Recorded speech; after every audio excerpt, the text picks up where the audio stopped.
প্রিয় দেশবাসী, আজকে আমি আপনাদের একটা কথা মনে করে দিই। বাংলাদেশের সাংবাদিকগুলো কী কাজ করতেছে। হাসিনার 15 বছর ধরে এমপি মন্ত্রীরা কত টাকা করে ইনকাম করছে, কত টাকা দুর্নীতি করছে, কত টাকা প্রচার করছে, আজও পর্যন্ত একটা টিভি চ্যানেলে দেখতেছি না। এটার কারণ কি? আমরা সাংবাদিক থেকে প্রশ্ন করা উচিত ছিল না?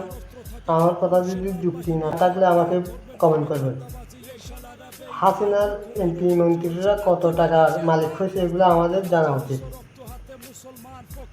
সাংবাদিক শুধু একটা নিউজ সবাই করে, এক একজন এক এক সেক্টরের নিউজ করতে হবে। একজন দেশ নিয়ে কথা বলবে, একজন কোন জায়গায় কী ঘটনা হচ্ছে এগুলোর কথা বলবে। এরকম করে আমরা সবাই খবরগুলো দেখবে।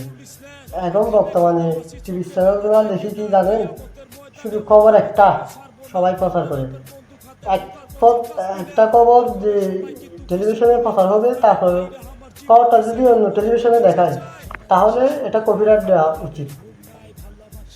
আমার সাথে যদি একমত হন কমেন্ট করে জানাবেন, আমার যদি লং কথা হয়।